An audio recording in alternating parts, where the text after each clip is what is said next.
Hello, everyone. This is Adam Meister, the Bitcoin Meister, the Disrupt Meister.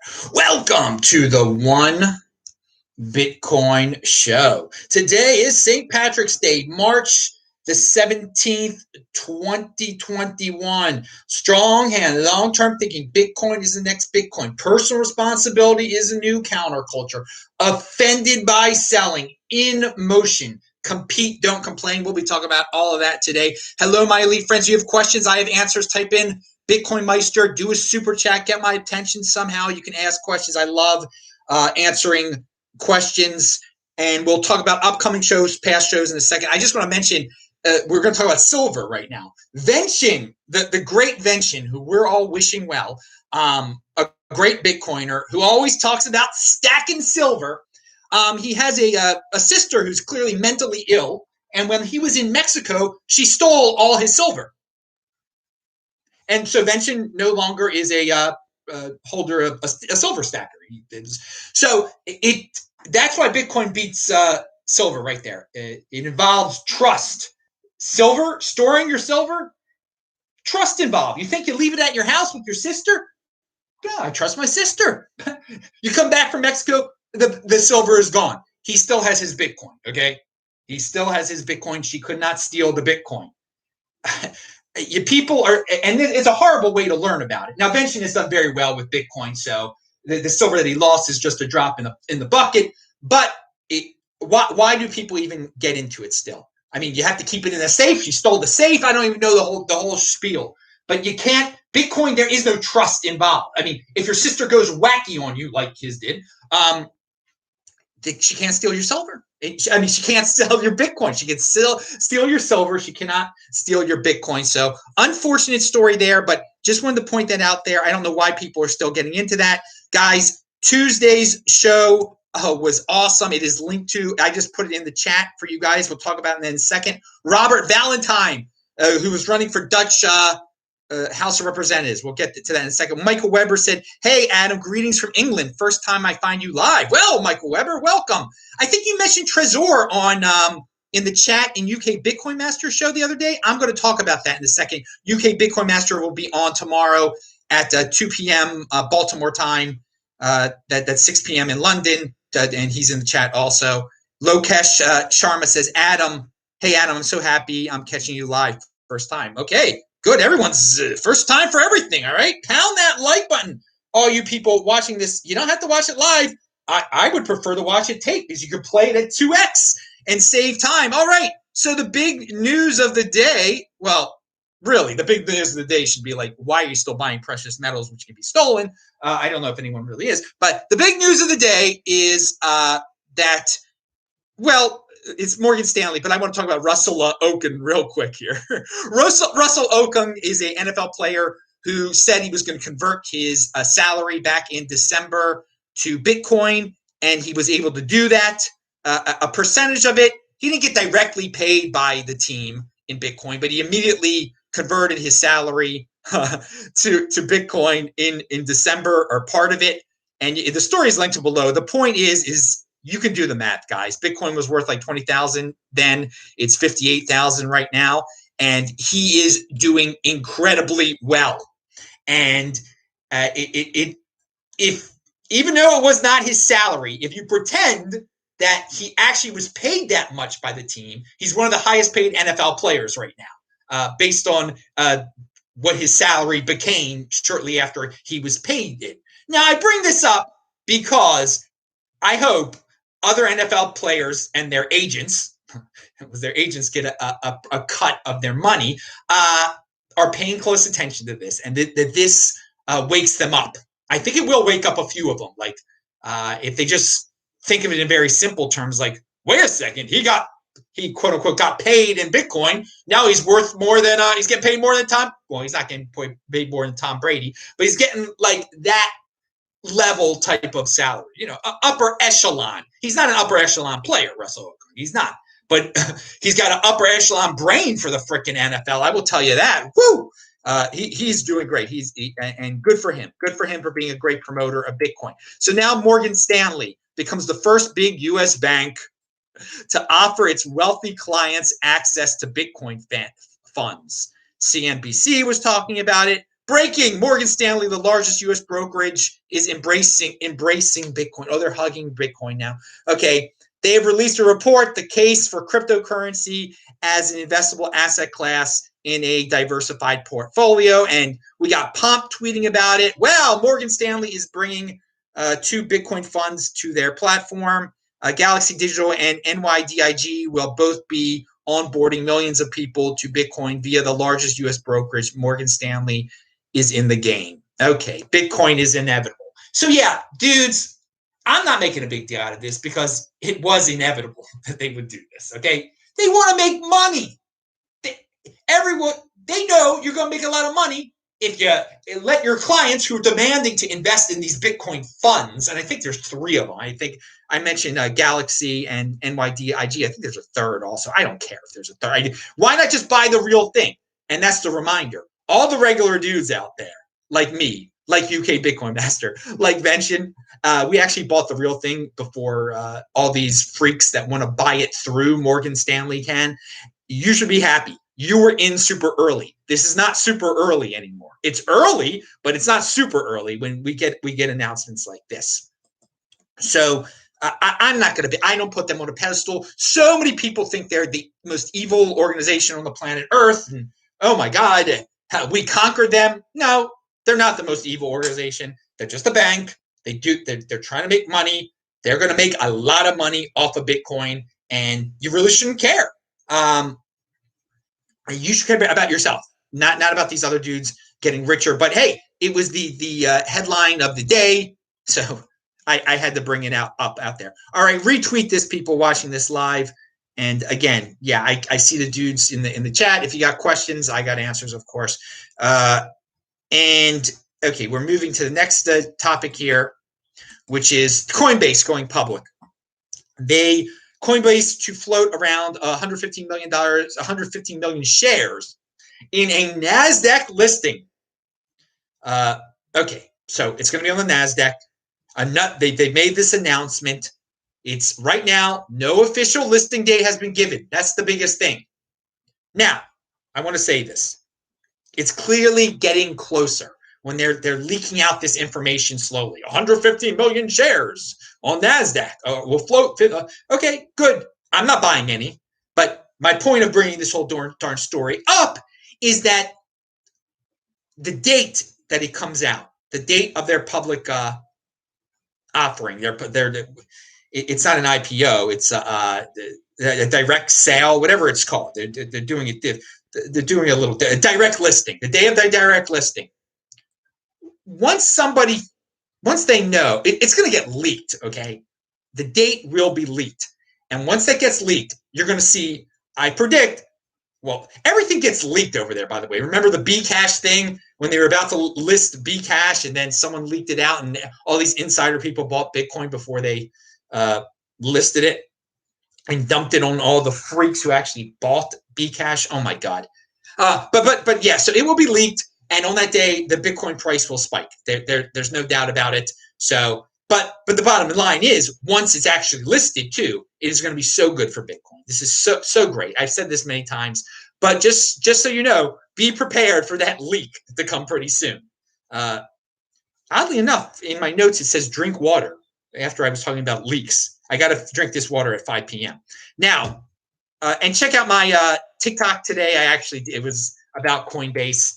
It's fun to try to get the 80%ers over to CoinBeast. I do the TikToks for CoinBeast. They can be quite hilarious. And some of the comments left by the 80%ers on TikTok, I don't know if you'd call them hilarious, mindless, pathetic, some kind of combination of the two. All right. So Kraken wants to do exactly what Coinbase is doing in 2022. And they eye a direct listing in 2022. I would advise them to do it before 2022, just in case we have an off year in 2022, which I expect. I'd rather go public during the mania of a 2017 year, which is like this year, than something like 2018. But hey, good luck to them. Speaking about manias, Nick Carter has an article, and everything I talk about is linked to below. I haven't properly labeled everything like that, but figure it out for yourselves. Use your heads, click on all those links below. You'll figure out which story is which by the URL. Read the URL, for God's sakes. So Nick Carter has a very good article, calm article about why NFTs are hard to explain. He gives a good NFT summary there. In other words, NFT is a process rather than a product. To NFT something is to assign it a digital serial number that lives on a public blockchain. I like that explanation. That's it. NFT conveys no additional information about the purpose or nature of the content being serialized aside from that. All right. So yes, you're buying a serial number, and it has to be recognized that this serial number corresponds to this physical thing or this digital thing out there. All right. And he explains, you're buying bragging rights. Is it buying bragging rights for the rich? You have to trust the centralized authorities sometimes. It's legitimate, okay? He gives legitimate explanations. It is legitimate. And I think,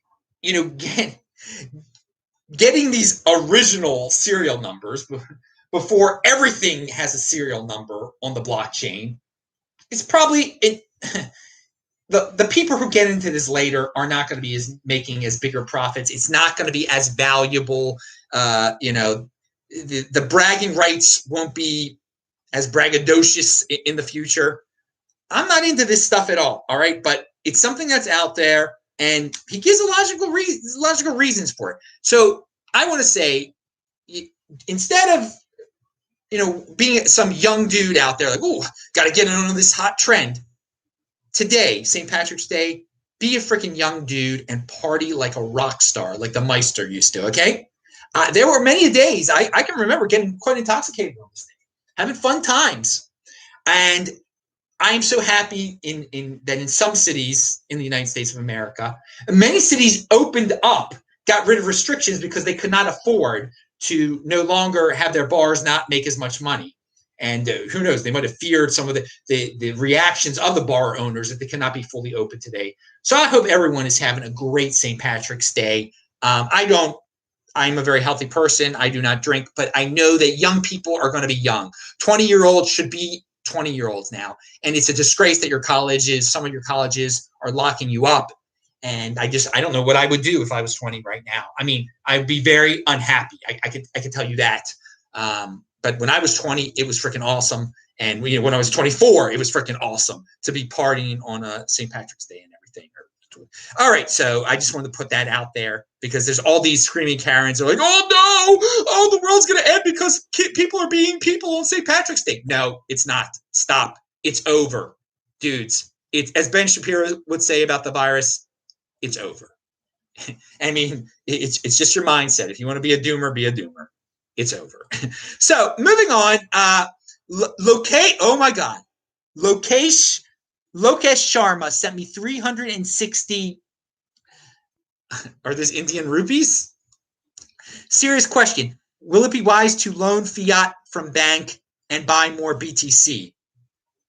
And also, thank you for teaching the principle of strong hands, long-term thinking. Cheers from Mumbai, India. Well, first of all, I want to say about your country, there are all these people that are trying to fuddle Bitcoin. Like, India's making Bitcoin illegal. Dudes, we've been through this a few times. And there's some fudders that are like, because India can make it illegal, the United States can make it illegal. No, India is a backward country. All right? It is. No offense, but their government is completely backward. They don't know what the other hand is doing. It is a tremendous bureaucracy that is power hungry and incredibly corrupt.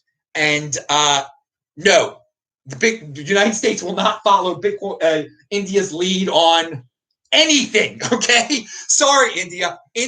I love India. I love the Indians. Okay, I since college I have known many Indians, and it's unfortunate that It's so corrupt over there. It's a disgrace. So I just want to put that out there for all the people that think it's a big deal. India is, they've said that they've gone back and forth for a while. They can't make up their minds. All right. And what is a big deal is when India is no longer corrupt. I don't know, in a country of 1.1 billion people, how quickly they could not be corrupt anymore. But okay. So Lokesh, going back, thank you for the. Here's the question: would it be wise to take out a loan to buy more Bitcoin? Well, first of all, it's better than loaning out your Bitcoin to get freaking fiat. I will tell you that, no doubt about it.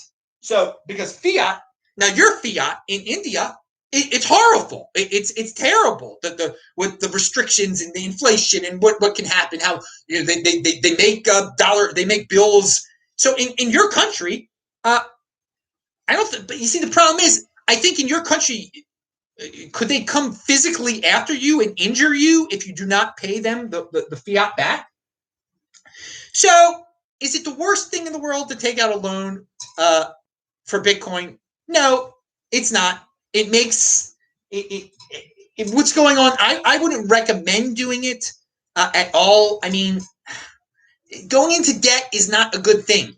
But in some countries, the debt gets inflated away like immediately, and your country might be one of those countries. All right, where you take out $100 loan, $100 loan in rupees. The rupees, a year later, they can only buy you like $10 worth of stuff. All right, it's not that hard to pay back the $100 in rupees, and in the meantime, you've gotten $100 worth of Bitcoin, which is now worth $200 in theory. I'm not recommending doing it. I'm putting it out there and breaking it down for the people of the world. Americans actually, they could take out, if worse comes to worse. I mean, the way things are going with forgiving stuff, if you don't care about your credit score, and you probably should care about your credit score, you take out a $25,000 credit card loan, and you don't pay it back. But you have the Bitcoin. I mean, what's the worst? Your credit score gets ruined. I mean, people do worse. They buy cars with it and do the same thing. There's also, I would not. It's illegal to do that. I'm not recommending doing that. Well, it's illegal to plan to do that, I believe. I mean, if you've got some scheme. But I mean, if you buy something and you default, I mean, that's part of the agreement they made with you. So I'm no lawyer. So okay, good, interesting questions. And you says I'm capable of paying back the fiat loan back. If you're capable, well, then you don't need a loan, do you? I mean, if you got the fiat sitting around, why do you need a loan? I gave my reasons there. Let's move on. I mean, I wish everyone would just keep it so simple here. You should have savings. Convert your savings into a better savings account. All right. Now, so Nick, okay, we talked about Nick Carter, we talked about partying, and I don't know the Dutch election results, but everybody watched yesterday's show where I had Robert on the show, Robert Valentine, talking about, he is a guy in the Netherlands. He's a part of the Libertarian Party. He had the billboard up that he had laser eyes talking about Bitcoin. It got people's attention, and I was the only dude to interview him on YouTube. And I was saying yesterday's show was a 20%er type of show. And I said on the show, why isn't CoinDesk interviewing this guy? Well, lo and behold, after my show, which Cointelegraph watched, they did interview him, and it's linked to below. Was it too late? I mean, the election is probably now over. Who knows? I'm just saying it's pathetic how mindless I think a lot of the Bitcoin media is. They just go with the biggest, flashiest headlines and don't dig into interesting stories like that. So I was very proud of yesterday's interview, and I do hope that you watch it. And I wish Robert all the best. Because it would be great to have on such a left-leaning parliament or the House of Representatives, whatever you want to call it, to have such a sound money type of person on there. And it could help reverse some of the insane monetary policies that are going on in Europe. And it's great marketing for Bitcoin to have such a pure Bitcoin fan in a major parliament in a country where I get so many viewers from the Netherlands, okay? And most of them speak English over there. So the interview, if people, English interviews are going to help political candidates. For those of you saying they might not, now, plenty of people speak English. They only need a really small percentage to get a seat in parliament. So in the House of Representatives over there. So I don't know what happened, but he is just the epitome of being in motion, compete, don't complain. It does pay off. He was in motion. He got on my show. I was in motion and got a unique beast person on my show. Okay. And all right, CEO of, okay, we got another super chat. And again, thank you, Lokesh, for your super chat. And Peace Love Meth up in Canada sent $5 Canadian. Thanks for doing the show. Well, thank you for watching the show. And thank you for your 5 loonies, baby. And I hope to get to Canada again soon, one day. But it is pathetic that, in Miami, we're going to have the conference on June 4th and 5th. And there's actually another conference coming up in April that Juan Galt is going to talk about on This Week in Bitcoin on Friday at noon on this channel. Friday noon, Baltimore time. Juan Galt will be one of the guests. And UK BitcoinMeister's got a great combo on. He's watching the soccer game as he listens to the show. Pound that like button. And are you drinking at all? Well, no, I know you're not drinking. Sorry, man. I know you're working on everything. But are your loved ones drinking and enjoying the soccer game? All right. It never hurts to have a beer. Well, I don't have beer, so I shouldn't say other people should have beers that aren't the youth of the youth. You're obviously, we know UK BitcoinMeister. He's experienced, so he's no youth anymore. All right, so we want him to be totally healthy, so no beer for him. Okay, now, all right. I forgot what was I just talking about? UK BitcoinMeister. Oh yeah, Juan Galt will be on Friday's show, and Brian Jacoto will return. He's a lawyer, so you can ask him some lawyerly questions about taking out credit card loans, I guess.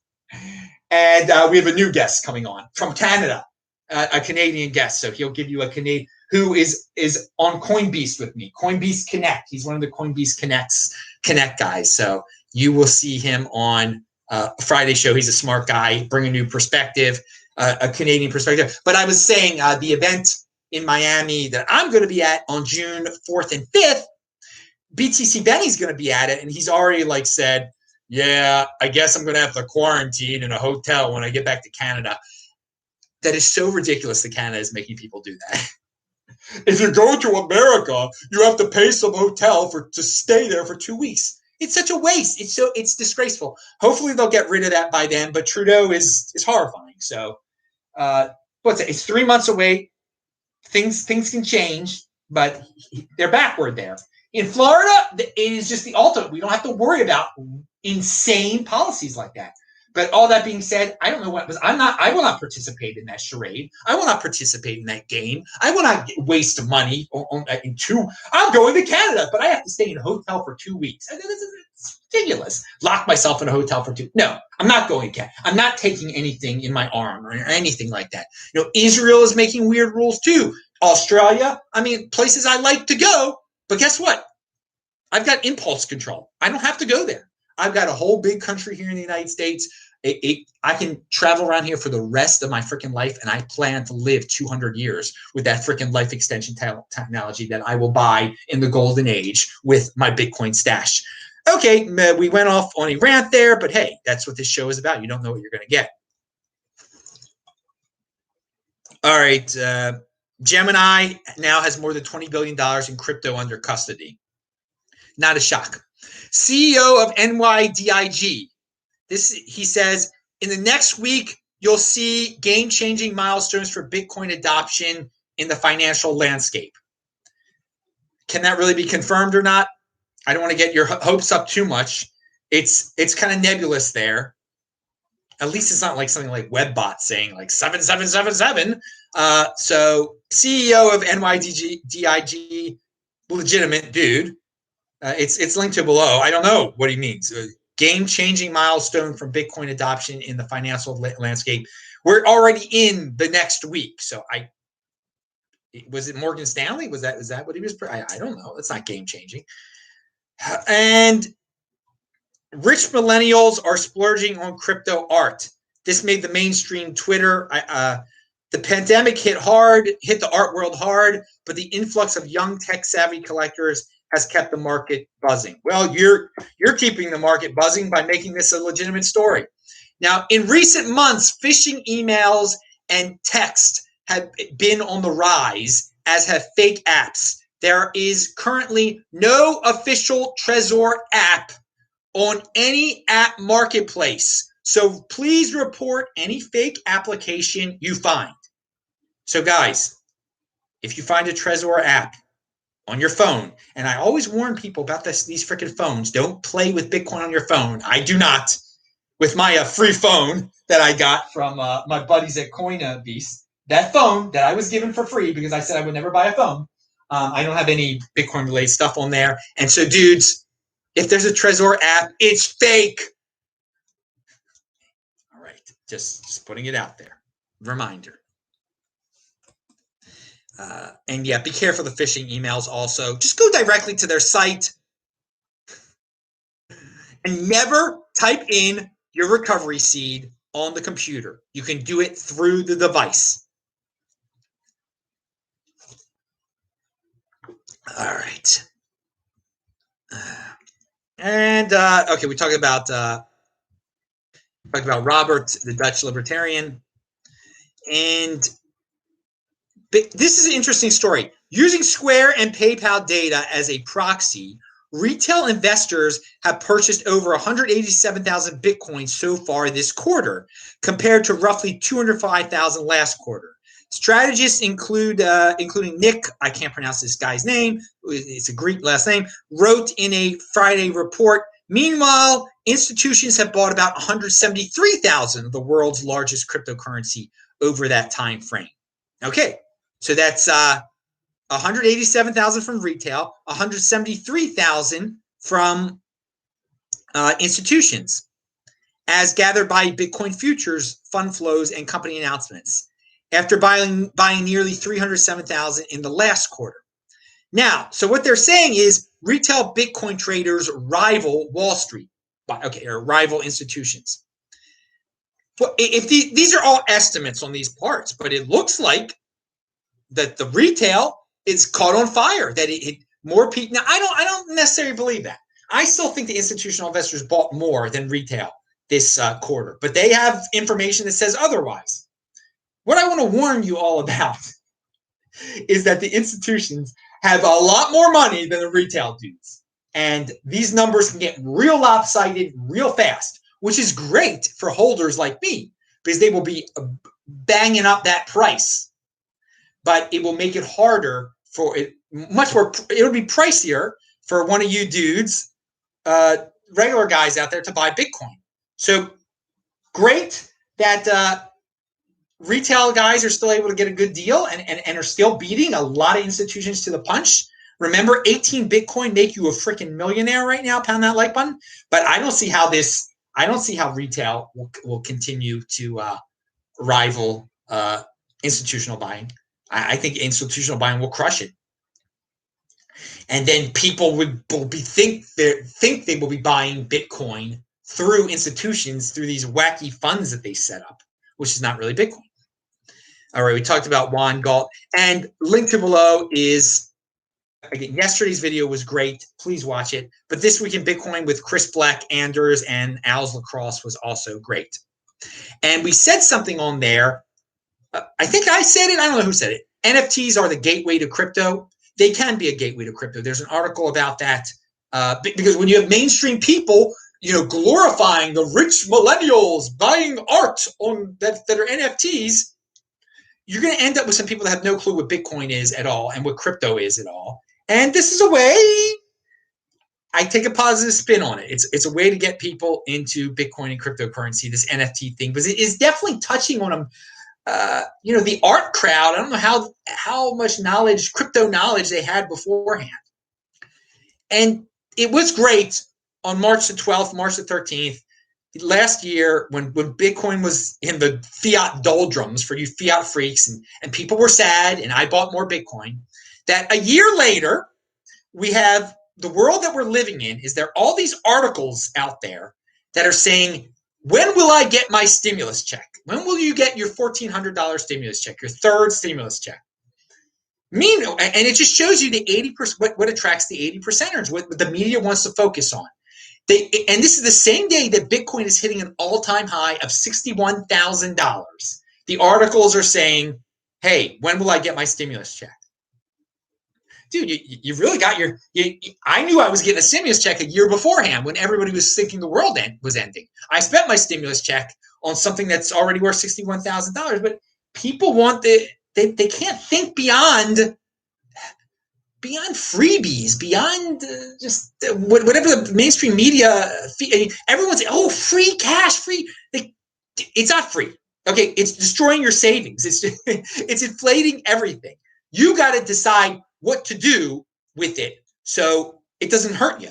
I mean, if you just spend it on something reckless right away, you're ending up poor. All right, have fun staying poor. But it just shows the two different worlds that we're living in. Bitcoin hits a $61,000 all-time high, and there are more stories about when will I get my $1,400 stimulus check. And so I totally anticipate. It's probably already started. Purchases on Coinbase and Gemini, you better believe there are going to be a lot of $1,400 purchases soon.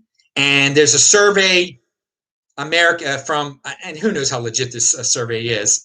It's at decrypt.co has the story. Of those surveyed, nearly 2 in 5 said they would use their handouts to invest, and they're particularly eyeing up Bitcoin and stocks. Ben Shapiro makes a very good point. This $1,400 check, if 40% of the people, if they default to I'm going to spend it on Bitcoin and stocks, they don't need the $1,400 check. The liars in government are saying, everyone's suffering so much, everything is shut down. People need this $1,400 check. It's going to make such a big difference in their. No. A few people probably do.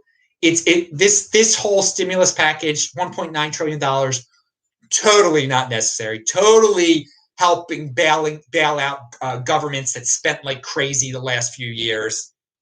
They'll continue to spend like crazy, so it's just a temporary bailout, and just it's an inflationary mess what this all is. But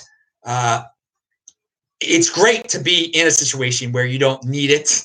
So do something wise with it. And clearly 40% of the people, which is a lot, want to do something wise with it. And if that really happens, if we get such an inflow from the $1,400 checks, it's just going to make a noticeable difference. Yeah, I really got to finish this water in this show. Matt Odell. Oh, yeah, we're at the end of the show. And I agree with Matt Odell on this. You should always feel fear, uncertainty, and doubt when someone else is holding your Bitcoin, not your keys, not your coins. So he's alluding to BlockFi again, all the rumors. And people in these threads said they kept all their money at There are some people that kept all their Bitcoin at BlockFi. And no, they clearly did not believe in what Matt said here. You should always feel uncertainty, feel fear, uncertainty, and doubt when someone else is holding your Bitcoin, not your. So this is the thing. Are the rumors true about BlockFi? Who knows? But dude, it's legitimately FUD, fear, uncertainty, and doubt when you don't control your Bitcoin. It's nonsense. You should be scared out of your mind. You shouldn't be doing reckless things like that. It's not. Not your keys, not your coins, as we said before. So even if, and I hope that BlockFi is totally on the up and up, just because they are, doesn't mean you should do this with them or anyone, because you don't control your private key is a nasty thing. And one of these BlockFi type competitors will go under one day. All right, and UK Bitcoin Master says the great Phil Geiger is his guest tomorrow, and yes, Phil is a great guy who's been on the show many times.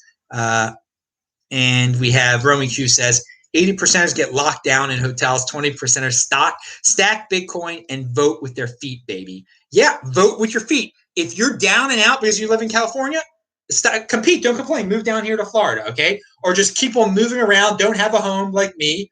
Go from one Airbnb to another. It has been a great adventure this last year. It's been one of the best. It's been the best year of my life, 2020, and now 2021 has been the best year of my life. That's how you should live life.